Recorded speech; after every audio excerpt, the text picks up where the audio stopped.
Welcome to the Raymond Special Town Meeting. Greetings. In the name of the state of Maine, you are hereby required to notify and warn the inhabitants of the town of Raymond, qualified by law to vote in town affairs, to meet at the broadcast studio at 423 Webbs Mills Road in said town on Tuesday, November 13th, 2018 at 6 p.m. Then and there to act on Articles 1 and 2 as set out below. Article 1, to elect a moderator to preside at said meeting. I nominate Joe Bruno. Second. Any more nominations? Move to close nominations. Second. Okay, if I could have some volunteers to vote and maybe volunteers to pass them out since my hands aren't working. And would you like to vote? Yes. Okay. Could I have one more ballot? Yep. Do you need a pen? Oh, you got one. Okay. Yeah, I'm sorry, I'm not as mobile as one might hope. Oh, I don't know why I folded mine. To make it more difficult for the clerk. Put your name in. Right in. Thank you.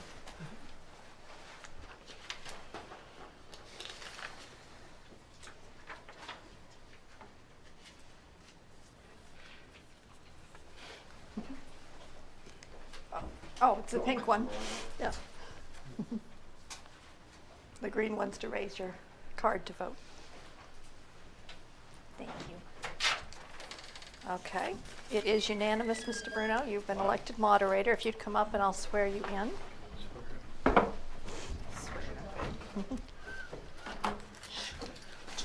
So there. If you could raise your right hand, please, and say I do or I will after I read to you.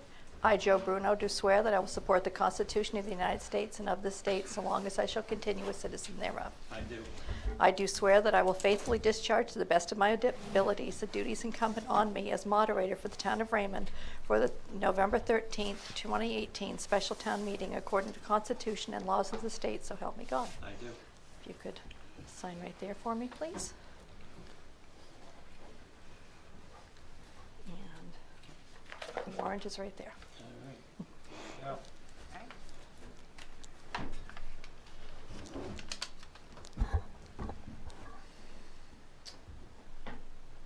So we're going to deal with Article 2. Shall an ordinance entitled Town Boards, Committee, and Commissions Membership be further amended by adding the underscored language and deleting the language in strike-over type as shown below? I'm just going to read the explanation. I'm not going to read the entire warrant. Prior to June 2016, the Zoning Board of Appeals reviewed any appeals of decisions made by the Planning Board, and therefore it was considered incompatible for a person to be on both the Zoning Board of Appeals and the Planning Board. At the annual town meeting vote on June 7, 2016, Section 16G of the Shoreline Zoning Provisions and Article 6 of the Land Use Ordinance were changed to require all appeals of Planning Board decisions to be sent to Superior Court.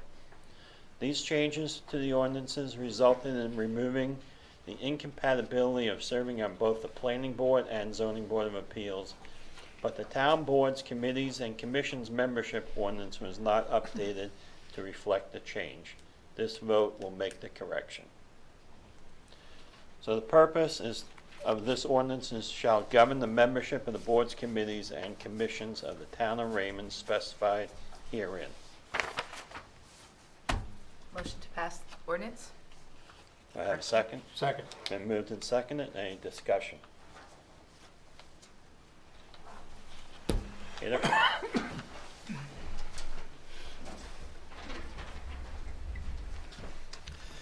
Peter Levitt, 2 Levitt Road.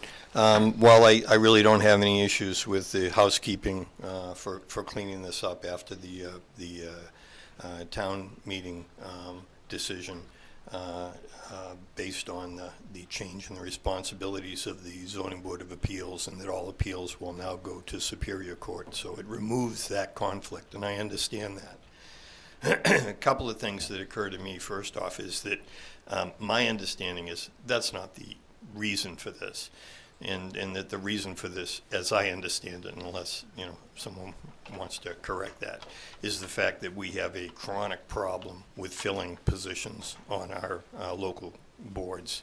And that what this will allow is individuals now to be able to serve multiple positions within the town on committees and boards.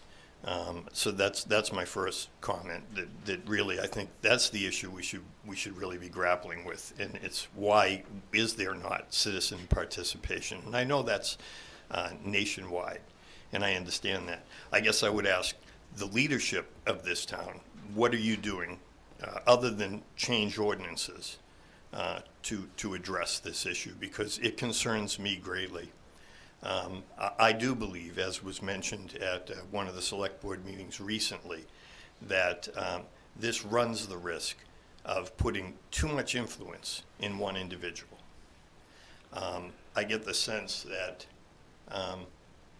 there are two individuals at this special town meeting that are voting strictly in a citizen's capacity, not being either an employee or a member of the government of the town. I would ask this question: if those two individuals weren't here today, would there be any representation for the town in this special town meeting changing an ordinance? And I'm not really hung up over this ordinance.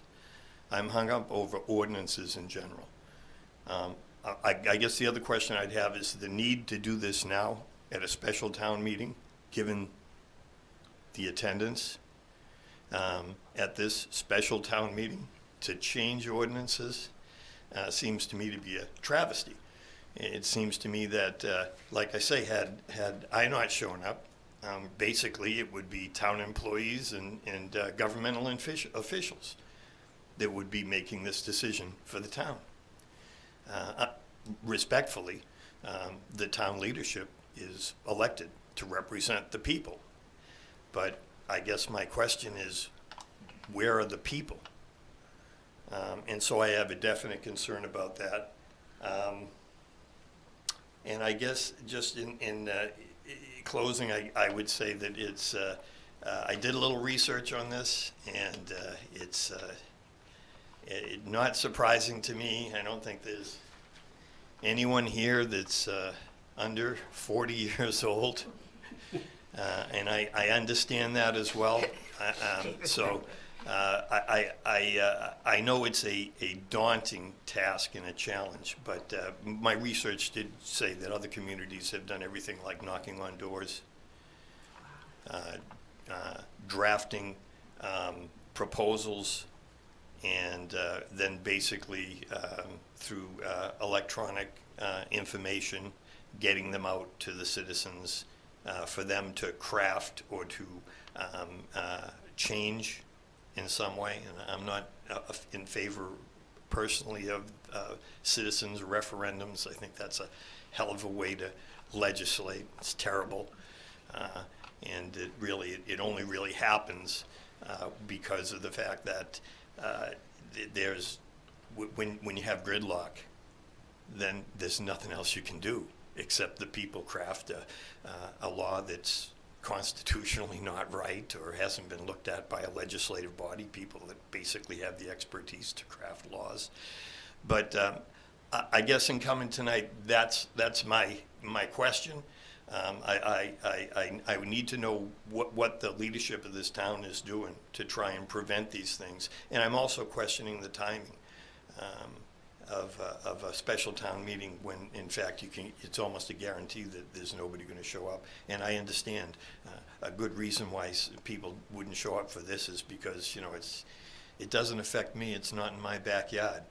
It's not a zoning issue. It's not going to prevent me from putting the deck on my house that's 10 feet from the lake shore. So I'm not going to show up. But I guess I just pose that challenge and questions to you as far as the timing of it, and are there any concrete plans to address this to try and make it better? Thank you. Peter, that would be me with the and my, I guess, lack thereof of the chair thing on as far as the town ordinance. What I'm concerned about is the lack of people on the boards. I mean, some of these meetings almost may not go forward because they don't have a majority. And all of a sudden, we had a planning board with one person getting off, another person moved, another person had to be removed from the planning board because it was that conflict of being on both of them. So right there was 3 that were down, and we're like, oh no. So we're definitely not trying to stack the decks in any way. I guess it's a warm body that knows the planning board, knows the zoning board of appeals, and wants to do this. So I don't want to discourage that person by waiting until June. You know, I want to get that fixed now. And I am open to any suggestions as far as getting people out, because I don't know, maybe if we offered food up, I don't know how to get people out here, to be honest. If I could just respond to that. Yeah. I don't know how drastic this would be, but there are other communities that do such things as, we'll have a town meeting, but you need a quorum. Right. You need 100 people here. If you don't have 100 people here, we can discuss this, but we're not taking any action, not until we get 100 people. So maybe that's tough love. Maybe things don't go forward. Maybe it takes 2 or 3 individuals getting upset, going to a planning board meeting and being told, sorry, we don't have a quorum, you know? And then who knows where that'll go? Does that go to a lawsuit? Does that go to issues with that people are pounding tables? But it might be that the only way that you can get this done at this point in time is to start using a little tough love. And I agree with you on that. It's almost like you have to hold them up and hit them where it hurts in order to get people to step up. You know, it's scary. It's scary how many that we have. I know, like I said, I think the last couple, either zoning board of appeals or planning board meetings, have delayed like almost 15, 20 minutes, hoping that they get enough people to show up at a meeting, you know. Yeah, and I was on the zoning board of appeals for 25 years. I can tell you that during that time, we had our challenges from time to time to fill the board, but never did we have to cancel a meeting because we didn't have a quorum. Never in 25 years. it's come close the last couple And, times. and this is reaching critical mass, I think. And so, like I say, I ask, you know, what can be done, and more needs to be done, and there has to be a discussion, has to be some plan formulated. No. We are actually doing a lot more than we ever have done with respect to trying to solicit candidates for boards and committees. You know, we now have the advent of social media. We have a presence there. We have a website. You know, we have our signboards. So we have a number of different mechanisms to try to generate public interest that we never had before. I think it's a, you know, part and parcel of, as you indicated in your, I guess your opening, that you know, the number of people that are volunteering these days, young people in particular, it's not increasing, it's diminishing. We're having a hard time filling spots on our public safety department. So we are reaching out, we're advertising, we're doing what every other town does. What I don't do, I don't go out and try to, you know, solicit people for the boards. I guess I could try to do that, to think of, you know, people who might be good. And I mean, I personally don't do that, because I think that's also something that can be, you know, an abuse of power, in my view. But if we have somebody who's expressed an interest in serving the town, then we introduce them to the various possibilities, and there usually are possibilities, and to try to see where they might fit best. But absent reaching out and trying to I guess, solicit people, we're doing everything every other town does. We're advertising. I would hope that and once again, I don't know what the viewership of this is, but if there can be more at when in fact there are select board meetings, when there are occasions to televise this to the citizens, and maybe if the word got out through that, and like I say, it's I think it would be a situation where it's not threatening, but it's basically, here's the reality. Right. If it gets to the point where we can't fill boards, then there will not be actions taken, and that it's the responsibility of the people of the town to step forward and to fill some of these positions and to become more active, not by way of coercion or threat, but simply telling the truth. And maybe as I said before, it will take actually denying citizens access to decision-making groups, simply because those same citizens that are asking that their interests be represented take no action or themselves. 25 years on the Zoning Board of Appeals. I'm in the process right now. We're trying to get a backlot approved for my own property. And I'll tell you, I've been standing on my head trying to get it done. And part of it is access to people. I can't get access to people. I can't get access to people that make the decisions. And it gets a little frustrating after a while. Yep, I understand. Yeah, I think the other thing, one more thing is, people, I know, All comments go through the moderator, and the moderator will Miss- recognize you. Do we have a citizen who would like to speak? Just told me to shut up. Louise Lester, 10 Hartley Lane. He was very eloquent, and I won't keep him. Other than to say, it does make me uncomfortable to have one person sitting in two chairs making decisions for the town of Raymond, especially if it's on land use, whether it's the planning board or Board of Appeals. Makes me uncomfortable. Teresa?